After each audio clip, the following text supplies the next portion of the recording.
The year was 1991, and I was 6 years old living in Winnipeg. My family was already in the middle of an unthinkable nightmare. My 10-year-old sister, Robin, had just passed away. I was the only child left, and the grief in our house was heavy and suffocating. I went over to my friend Holly's place just to get out of the house, looking for any shred of normal childhood. We decided to do what we always did: ride our bikes around the block. It was a beautiful, quiet summer day, the kind of afternoon where you feel like nothing bad can happen. But on our third lap around the neighborhood, the atmosphere changed. We noticed a van. It was a beat-up white freezer van. No windows in the back, just a solid rusted metal shell. As it pulled up beside us, it didn't just drive past. It slowed to a crawl, and the engine had this horrible rhythmic rattle to it, a sound like metal grinding on metal.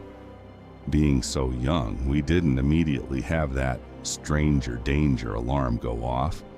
We were mostly just confused. We actually slowed down and stopped our bikes to see what they wanted, and the van stopped right along with us, idling heavily. The passenger window was already rolled down, revealing a pitch-black interior that seemed to swallow the sunlight. I looked at the passenger, and the images burned into my brain. He was gaunt, with yellowed teeth and long, frizzy, straggly hair that looked like it hadn't been washed in weeks. Then, the world seemed to move in slow motion. The passenger door swung open. The man put one heavy foot out onto the pavement, shifting his weight as if he was about to lunge. At the same time, I heard the heavy, clunky thud of the side sliding door beginning to retract. The passenger didn't even look at us. He turned his head back into the darkness of the van and said 7 words I will never forget. "You grab one, I'll grab the other." He said it loud enough for me to hear it clearly, like he didn't even care that we were listening. Pure, cold adrenaline hit us. We didn't scream or cry. We just slammed our feet onto the pedals. We were only a few houses away, and I remember my heart hammering against my ribs so hard it hurt. We didn't even stop to kick our kickstands. We ditched the bikes right on the grass in the driveway and scrambled inside, slamming the front door and throwing the lock. Holly's mom was in the house and was immediately confused. Seeing us burst in crying and shaking, she assumed we had just fallen off our bikes and scraped our knees.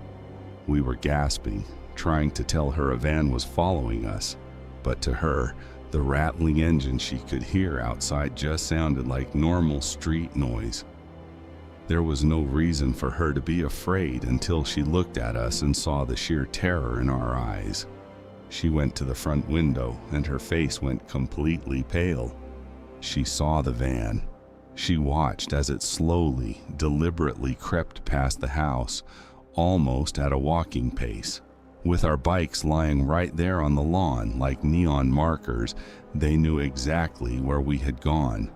She stayed by that window, her hand on the lock, telling us it was going to be okay.